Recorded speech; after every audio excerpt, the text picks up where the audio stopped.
Ya, assalamualaikum warahmatullahi wabarakatuh.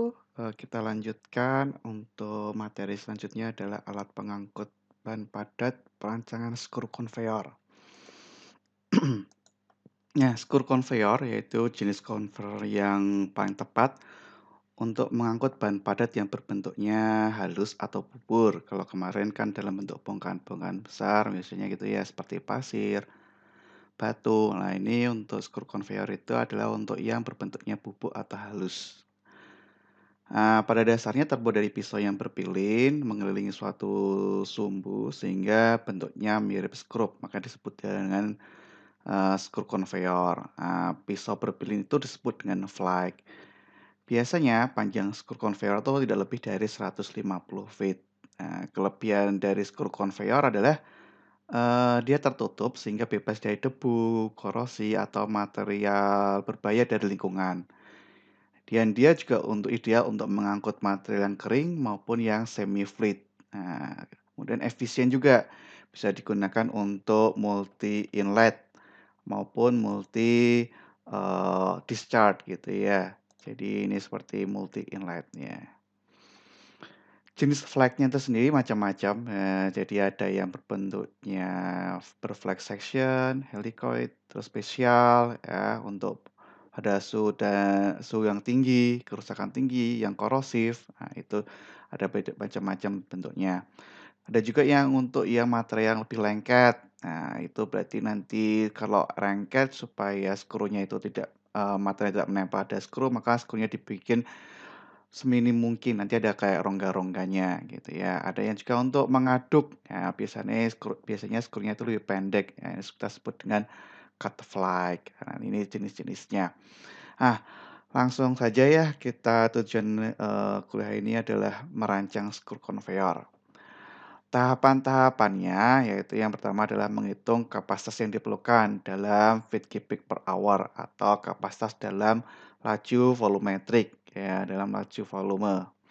Kemudian tentukan persen truk loading yang direkomendasikan dari tabel material curah. Ya, jadi setiap material itu ada karakteristik sendiri. Jadi ada nanti persen truk itu adalah persentase skru terisi oleh material.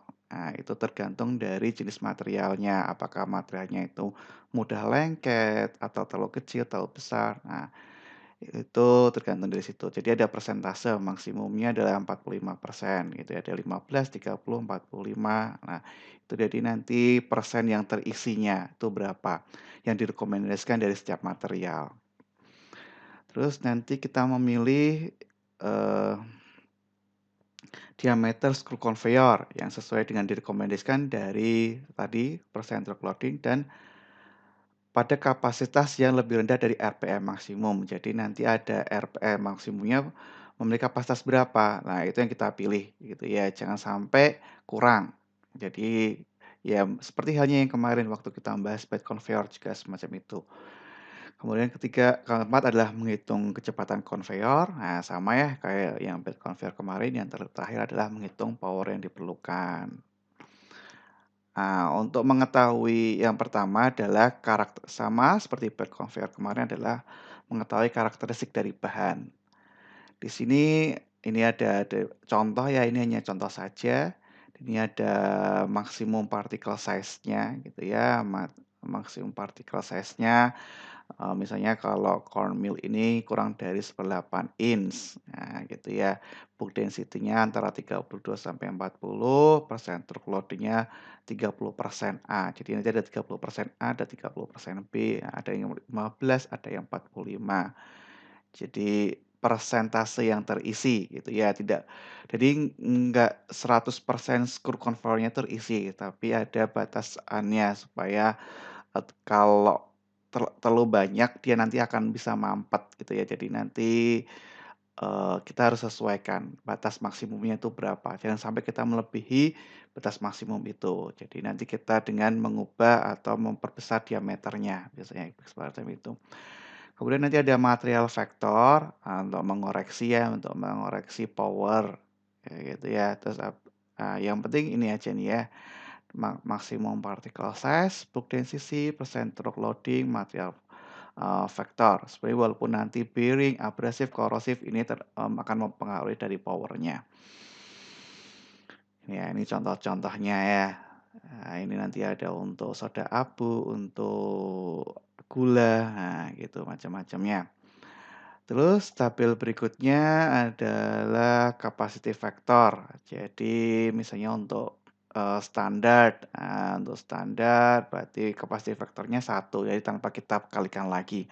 Tapi kalau misalnya nanti ada untuk berfungsi screw conveyor tidak hanya untuk mengangkut tapi untuk mengaduk dengan jenis flake yang cut, nah maka nanti kita harus mengoreksinya faktor kapasitasnya gitu ya, tidak hanya satu.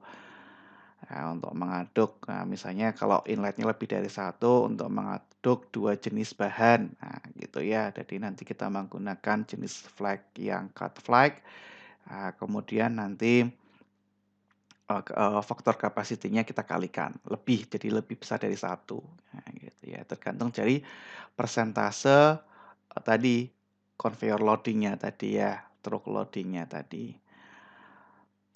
Begitu juga untuk kapasitas untuk material yang lengket, yang tadi sudah saya jelaskan jenisnya yang ribbon flake. Nah, jadi ini untuk material yang lengket ada semacam jadi tidak flake-nya itu tidak, flat secara utuh tapi ada lubang-lubangnya gitu ya.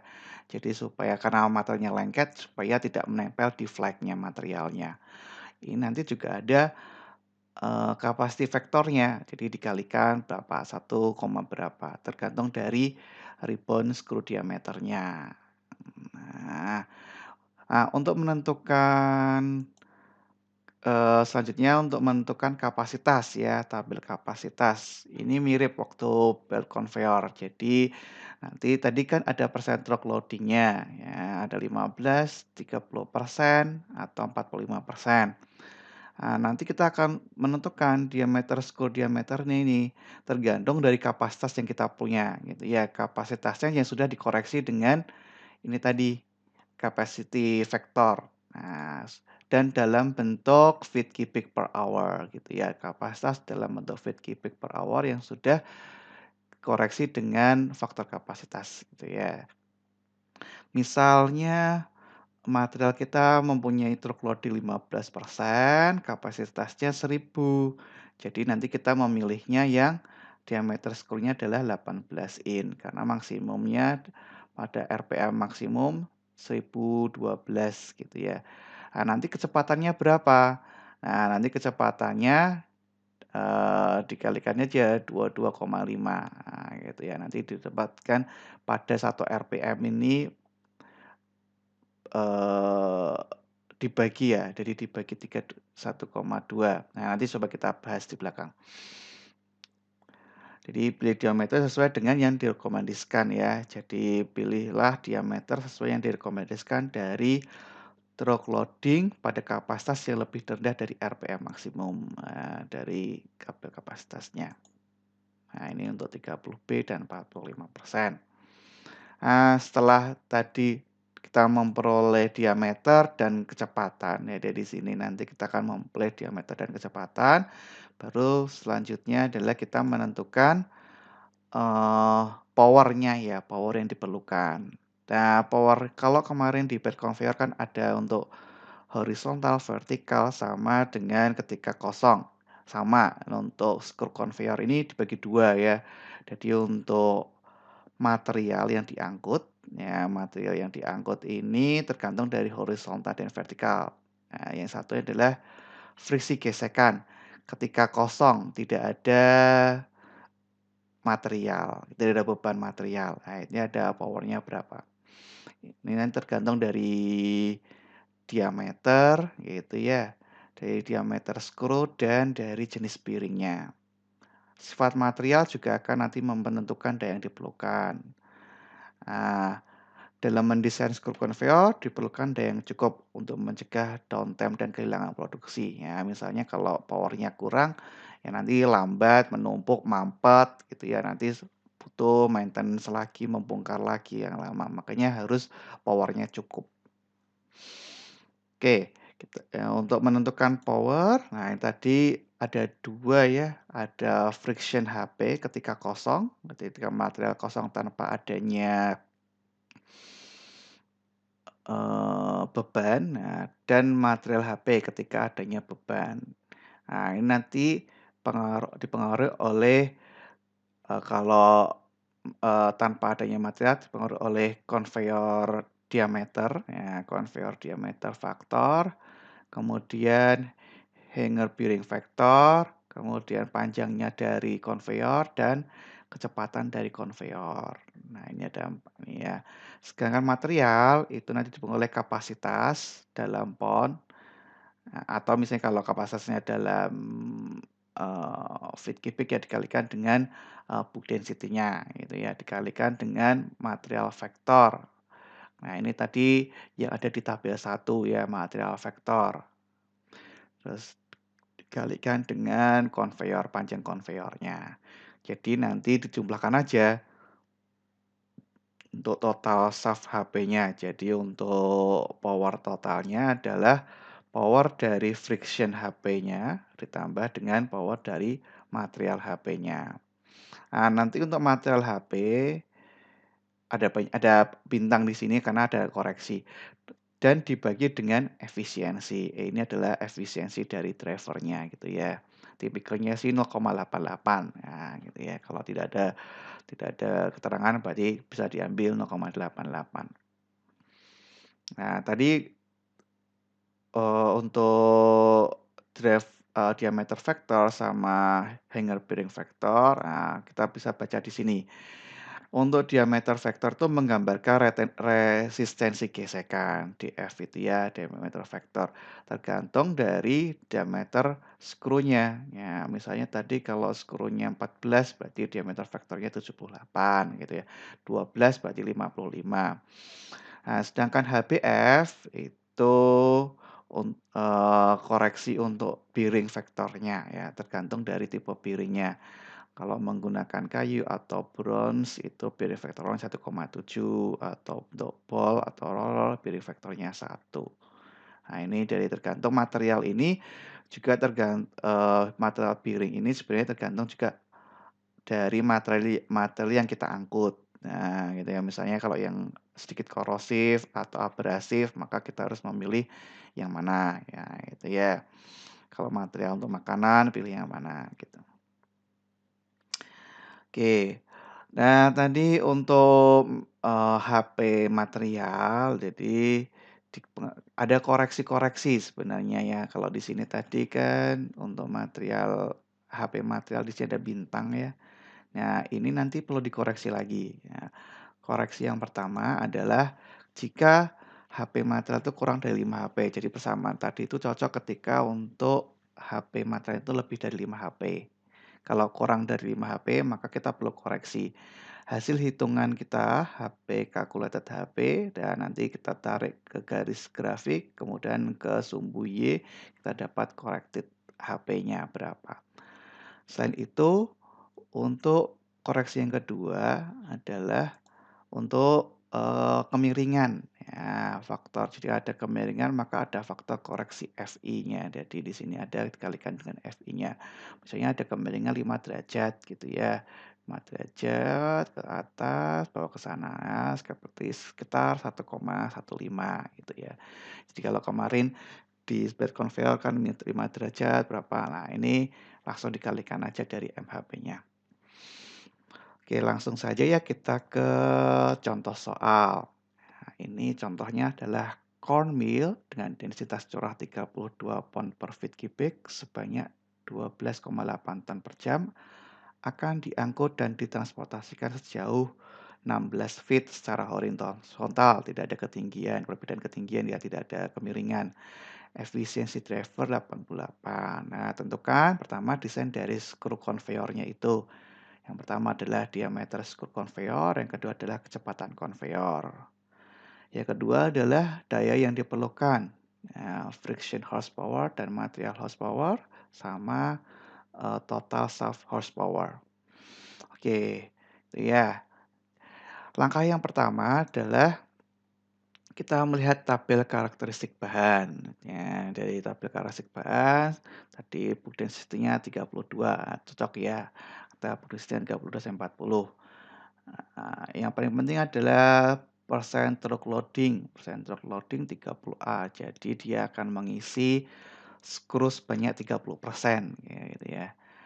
Kemudian material faktornya adalah 0,5. Nah, ya segitu ya. Jadi eh kemudian pilih model pitch. Nah, dari tabel 2, ya tadi tabel 2,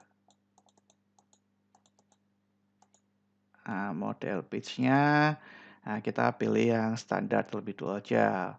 Faktor capacity faktornya 1. Nah, itu nanti berubah ketika kalau kita menggunakan untuk mengaduk atau untuk material yang lengket. Nah, gitu ya, baru itu kan kita ubah. Jadi kalau ini kita masih pilihnya standar aja. Jadi CF-nya sama dengan 1. Habis itu kita bisa menghitung dalam kapasitas dalam volumetriknya. Jadi kapasitas dalam ton per jam kita konversi dulu ke pound gitu ya. Kemudian kita bagi ke dalam bentuk bulk density-nya, dibagi dengan bulk density-nya atau densitasnya. Diperolehlah nanti dalam feet cubic per hour atau kapasitas dalam volumetrik. Awalnya kan kapasitas dalam berat ya, kemudian kita ubah menjadi kapasitas dalam volumetrik. Karena kan kalau bedanya ini kalau screw conveyor itu dia menempati ruangan gitu ya, volumetrik. Nah, beda ya, jadi diubah dalam volumetrik. Jadi kemudian nanti SC-nya ya, itu adalah CHF kali CF. Nah, ini CF-nya kan 1, jadi tetap aja, nah, gitu ya. 800 feet cubic per hour. Kemudian, nah kalau sudah kita memiliki kapasitas dalam feet cubic per hour, kita menentukan diameter konveyor dari tabel 3 gitu ya. Kita pilih karena tadi dari tabel 1 corn mill ini memiliki truck loading 30% A, maka kita pilih di tabel 3 itu yang 30% A. Nah, itu ya. Kita kembali lagi slide berapa tadi. Ini kan ada 15, 30 B, 45. Lah kita pilih yang 30% A. Ini memiliki ya ini ya, ini adalah nantinya terisinya 30%.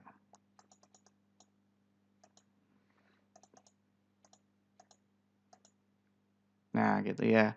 Dari 30% A ini kita lihat kapasitas kita adalah 800 feet cubic per hour. Jadi kita pilih yang lebih kecil dari kapasitas pada RPM maksimumnya. Nah, kalau 500 kan kurang, berarti yang mendekati adalah 1,161. Jadi kita pilih 12 inch gitu ya, maksimum RPM-nya adalah 90. Nah, kemudian dari sini kita hitung aktual speed conveyor-nya. Jadi ini ketika pada 1 RPM ini adalah 12,9. Jadi padahal kita punya 800 feet cubic per hour. Jadi kalau 1 RPM itu 12,39 feet cubic per hour, berarti kalau 800 feet cubic per hour berapa RPM? Jadi 800 dibagi 12,1 dikali 1 RPM gitu ya. Jadi tadi diameternya 12 in, kemudian berarti aktual konveyornya adalah kapasitas yang kita punya 800 dibagi 12,9 dikali 1 RPM, diperoleh 62 RPM. Tadi kecepatan maksimum adalah 90 RPM, jadi ini adalah kecepatannya, udah terhitung ya. Kemudian pertanyaan berikutnya adalah menghitung power. Yang yang pertama, yang kita bahas yang pertama adalah menghitung friksi HP atau power ketika tidak ada beban, ketika kosong tidak ada beban. Nah, untuk friksi HP itu dipengaruhi oleh apa aja tadi? DF, HBF, L dan S. L itu untuk panjang skru, S ini adalah untuk kecepatannya. Nah, DF sama HBF itu kita ambil di tabel 4 dan 5. Nah, kita kembali lagi ke tabel 4 dan 5. Nah, ini ya. Tadi diameter kita dari tabel sebelumnya diperoleh yang 12 kan ya. Dari 12 berarti DF faktornya berapa? 55. Kemudian tadi bahannya apa? Bahannya kalau di soal tidak ada, eee, untuk aplikasi ini kita pilih yang wood ya. Tadi ada ya nggak sih soalnya? Oh, nggak ada ya. Nah, jadi kita pilih wood, piring vektornya 1,7. Nah, di sini ya. Di sini, untuk cornmeal dipilih hanger piring jenis wood. Nah, tabel 5 itu HBF-nya adalah 1,7. Dari tabel 4 tadi berdasarkan 12 in, DF-nya adalah 55. Kemudian untuk aplikasi cornmeal dipilih hanger piring jenis wood dari tabel 5, maka HBF-nya adalah 1,7. Nah, panjang skrunya 16 feet, maka friction HP ketika kosong tanpa ada beban itu berapa? DF kali HBF kali L kali S per 1 juta gitu ya. 55 kali 1,7 kali 0,6 kali 62 per 1 juta. Diperolehnya 0,09 HP. Nah, tadi, persamaan ini adalah cocok ketika untuk HP-nya lebih dari 5 gitu ya. Kalau kurang, oh, ini FHP jadi nggak masalah ya. Oh, salah, untuk material HP, maaf maaf. Nah, ini untuk, friction HP masih tetap 0,09. Kita lanjutkan untuk material HP. Nah, untuk material HP, kita ubah tadi CP-nya dalam bentuk pound per hour dari dalam kapasitas tadi ya, tadi, 12,8 ton kita konversi menjadi pound per hour, ya dikalikan 2.000 dari 25.600 pound per hour. Nah, tadi untuk tabel 1 untuk cornmeal, material faktor itu adalah 0,5, panjang skrunya 16. Jadi kita bisa menghitung MHP-nya. Nah, MHP-nya itu adalah CP kapasitasnya, dalam pound per hour dikalikan dengan MF 0,5 dikalikan L 16 per 1 juta. Nah, nanti diperoleh 0,21 HP. Nah, ini material HP itu ketika ada beban materialnya.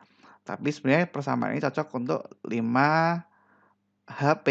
Jadi maka kalau karena MHP kurang dari 5 HP, maka perlu dikoreksi dengan grafik. Jadi gimana?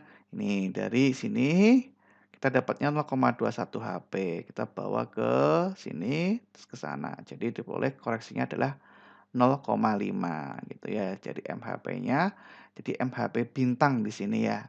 Maaf lupa nih. MHP bintangnya adalah 0,5. Jadi total shaft horsepower-nya yang diperlukan adalah FHP atau friction horsepower ketika kosong tanpa adanya beban ditambah dengan MHP. Jadi MHP ini material horsepower ya yang sudah dikoreksi tadi. Dibagi dengan efisiensinya. Jadi 0,09 tambah 0,5 per 0,88 di bawah 0,67 HP. Nah, ini kalau tidak ada, karena tadi hanya horizontal saja, tidak ada koreksi, incline atau kemiringan. Tapi kalau ada kemiringan nanti dikalikan lagi ya, dari MHP bintang ya dari koreksi ini dikalikan lagi dengan, kemiringan. Begitu ya untuk penjelasan desain dari skru konveyor kali ini. Nah, nanti coba kalian bandingkan, dari soal setelahnya adalah coba kalian bandingkan apabila konsumsi energinya jika menggunakan belt conveyor gitu ya, ini contoh soalnya. Nah, coba kalian bandingkan kalau kalian desain menggunakan belt conveyor bagaimana dan ketika menggunakan screw conveyor bagaimana. Begitu ya. Sekian penjelasan untuk, mendesain skru konveyor. Sebenarnya cuma straightforward hanya melihat-lihat tabel saja, tidak terlalu susah ya, itu. Kita akhiri. Wassalamualaikum warahmatullahi wabarakatuh.